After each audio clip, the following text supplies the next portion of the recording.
Mall of Asia ಅಂತ ಹೇಳಿ ಬೆಂಗಳೂರಿನಲ್ಲಿ ಒಂದು ದೊಡ್ಡ ಮಾಲ್ ಇದೆ. ಆ ಮಾಲಲ್ಲಿ ಒಂದು ಅಕ್ಷರವೂ ಕನ್ನಡವನ್ನ ಬಳಸದೆ ಮಾಲ್ನ ಪ್ರಾರಂಭ ಮಾಡಿದಂಥ ಸಂದರ್ಭದಲ್ಲಿ ನಾವು ಅವರಿಗೆ ಒಂದು ಪತ್ರವನ್ನ ಬರೆದೆ. ಕರ್ನಾಟಕದಲ್ಲಿ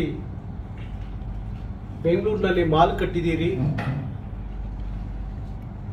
ನೀವು ಮಾಲ್ ಕಟ್ಟಬೇಡಿ ಅಂತ ನಾನು ಹೇಳಕ್ಕೆ ನಾನು ಯಾರು? ಆದರೆ ಇಲ್ಲಿ ವ್ಯಾಪಾರ ಮಾಡ್ತೀರಿ, ಇಲ್ಲಿ ವ್ಯವಹಾರ ಮಾಡ್ತೀರಿ, ಇಲ್ಲಿಯ ಭಾಷೆ ಕನ್ನಡ, ಇಲ್ಲಿಯ ಆಡಳಿತ ಭಾಷೆ ಕನ್ನಡ, ಇಲ್ಲಿಯ ಜನರ ಭಾಷೆ ಕನ್ನಡ, ಇಲ್ಲಿಯ ನೆಲದ ಭಾಷೆ ಕನ್ನಡ. ಕನ್ನಡವನ್ನು ಬಳಸಿ ನಾಮಫಲಕದಲ್ಲಿ ಅಂತೇಳಿ ಒಂದು ಪತ್ರ ಬರೆದೆ. ಕೊನೆಗೆ ಅದಕ್ಕೆ ಉತ್ತರ ಸಿಗಲಿಲ್ಲ. ಒಂದು ನಿಯೋಗವನ್ನು ಕಳಿಸ್ತೆ ನಾನು, ನಮ್ಮ ಕರವೇ ನಿಯೋಗವನ್ನು ಕಳಿಸಿ ಮತ್ತೊಂದು ಪತ್ರವನ್ನ ಮನವಿಯನ್ನ ಆ ಸಂಬಂಧಪಟ್ಟವರಿಗೆ ಕೊಟ್ಟು, ಆದರೆ ಅದಾದ ಒಂದು ವಾರಕ್ಕೆ ನನಗೆ ಕೋರ್ಟಿಂದ ಒಂದು ನೋಟಿಸ್ ಬಂತು. ಆ ನೋಟಿಸಲ್ಲಿ ನೀವು 5ನೇ ತಾರೀಕು ಜನವರಿ 5ನೇ ತಾರೀಕು ಕೋರ್ಟ್ಗೆ ಅಟೆಂಡ್ ಆಗಬೇಕು, ಬರಬೇಕು ಅಂತ ಹೇಳಿ ಕೋರ್ಟ್ ನೋಟಿಸ್ ಬಂತು. ಅದಕ್ಕೆ ಏನು ಸಮಾಚಾರ ಅಂತೇಳಿ ನೋಡಿದಾಗ ಅವನು ಕೆಲವೊಂದು ಪತ್ರದಲ್ಲಿ ಅವನೊಂದಷ್ಟು ವಿಚಾರಗಳನ್ನ ಪ್ರಸ್ತಾವನೆ ಮಾಡಿದ್ದ. ಏನಂದ್ರೆ, ನಾನು ಜಮೀನು ತಗೊಂಡಿದ್ದೀನಿ, ನಾನು ಕಟ್ಟಡ ಕಟ್ಟಿದ್ದೀನಿ, ನನ್ನ ದುಡ್ಡಲ್ಲಿ ಜಮೀನು ತಗೊಂಡೆ, ನನ್ನ ದುಡ್ಡದಲ್ಲಿ ಕಟ್ಟಡ ಕಟ್ತೆ, ನಾನು ಇವತ್ತು ಒಂದು ಮಾಲ್ ಕಟ್ಟಿದ್ದೀನಿ, ನಾನು ಕನ್ನಡ ಹಾಕಬೇಕು ಅಂತ ಎಲ್ಲಿ ಕೇಳಕ್ಕೆ ಇವ್ರು ಯಾರು? ಕನ್ನಡ ಹಾಕಬೇಕು ಅಂತ ಕೇಳಲಿಕ್ಕೆ ಇವ್ರು ಯಾರು? ನಾನು ಹಾಕುವುದಿಲ್ಲ, ಕನ್ನಡ ಹಾಕುವುದಿಲ್ಲ ಅಂತ ಹೇಳಿ ಒಂದು ಪತ್ರವೂ ಸಹ ಬಂತು. ಆಗ ನಾನು ಏನ್ ತೀರ್ಮಾನ ತಗೊಂಡೆ ಅಂದ್ರೆ, ಕೇವಲ ಮಾಲ್ ಆಫ್ ಏಷ್ಯಾ ಅಷ್ಟೇ ಅಲ್ಲ, ಕರ್ನಾಟಕದ ಮತ್ತು ಕರ್ನಾಟಕದ ರಾಜಧಾನಿ ಬೆಂಗಳೂರಿನಲ್ಲಿ ಇವತ್ತು ಮಾಲ್ಗಳಿಗೆ ಹೋದ್ರೆ ನಿಮ್ಗೆಲ್ಲ ಗೊತ್ತಿರುತ್ತೆ. ಅದರಲ್ಲೂ ಒಳಗಡೆ ಹೋದಾಗ ಅಲ್ಲಿರುವಂತ ಸಾವಿರಾರು ಅಂಗಡಿಗಳಲ್ಲಿ ದೊಡ್ಡ ದೊಡ್ಡ ಅಕ್ಷರದಲ್ಲಿ ಆಂಗ್ಲ ಫಲಕ ಇರುತ್ತೆ. ಎಲ್ಲೋ ಒಂದು ಚಿಕ್ಕದಾಗಿ ಹಾಕ್ಬೇಕು ಹಾಕ್ಬಾರ್ದು ಅನ್ನೋ ರೀತಿಯಲ್ಲಿ ಒಂದು ಕನ್ನಡವನ್ನು ಬಳಸಿರ್ತಾರೆ.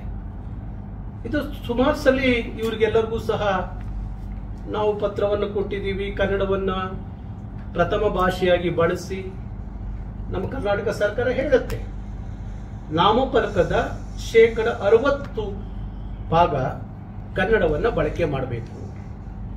ಬೃಹತ್ ಬೆಂಗಳೂರು ಮಹಾನಗರ ಪಾಲಿಕೆಯೂ ಹೇಳುತ್ತೆ, ಯಾವುದೇ ನಾಮಫಲಕಗಳಲ್ಲಿ 60% ಕನ್ನಡವನ್ನು ಬಳಸಬೇಕು ಅಂತ ಹೇಳುತ್ತೆ. ಬಳಸದೇ ಇದ್ದ ಸಂದರ್ಭದಲ್ಲಿ ಅವ್ರಿಗೆ 10 ರಿಂದ 20 ಸಾವಿರ ರೂಪಾಯಿ ದಂಡ ಹಾಕಬಹುದು, ಮತ್ತೆ 3 ತಿಂಗಳವರು ಜೈಲು ಶಿಕ್ಷೆಗೆ ಗುರಿಪಡಿಸಬಹುದು ಅಂತ ಹೇಳಿ ಹೇಳುತ್ತೆ, ಕಾಯ್ದೆ ಹೇಳುತ್ತೆ.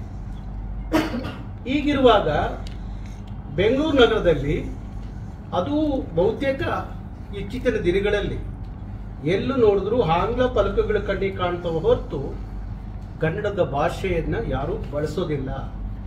ಹಾಗಾಗಿ ಕರ್ನಾಟಕ ರಕ್ಷಣಾ ವೇದಿಕೆ ಒಂದು ತೀರ್ಮಾನ ತಗೊಂಡು, ಇಲ್ಲ ಇದಕ್ಕೆ ಒಂದು ದೊಡ್ಡ ಉತ್ತರವನ್ನ ಇವರಿಗೆಲ್ಲ ಕೊಡಬೇಕಾಗುತ್ತೆ ಅಂತ ಹೇಳಿ ನಾಳೆ ಅಂದ್ರೆ ನಾಡಿದ್ದು ಬುಧವಾರ 27ನೇ ತಾರೀಕು ಏನು ಬೆಂಗಳೂರು ಕೆಂಪೇಗೌಡ ಅಂತಾರಾಷ್ಟ್ರೀಯ ವಿಮಾನ ನಿಲ್ದಾಣದ ರಸ್ತೆ ಏನು ಬರುತ್ತೆ, ಸಾದ್ರಳ್ಳಿ ಗೇಟ್, ಅಲ್ಲಿಂದ ಸುಮಾರು ಆ ಒಂದು ರ್ಯಾಲಿ ಪ್ರಾರಂಭ ಆಗುತ್ತೆ.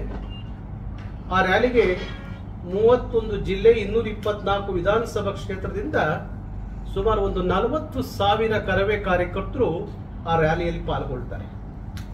ಅದು ಅಲ್ಲಿಂದ ಹೊರಟಂತ ರ್ಯಾಲಿ ಮಾಲ್ ಆಫ್ ಏಷ್ಯಾ ಅದೇ ರೋಡಲ್ಲಿ ಇರೋದ್ರಿಂದ ಅಲ್ಲಿಂದ ಹೊರಟು Shivajinagar, commercial street, MG road, brigade road, city market ಮತ್ತೆ ಚಿಕ್ಕಪೇಟ್ ಅಂತ ರ್ಯಾಲಿ ಕೊನೆಗೆ ಕಬ್ಬನ್ ಪಾರ್ಕಿಗೆ ಬಂದು ಕೊನೆ ಆಗತ್ತೆ.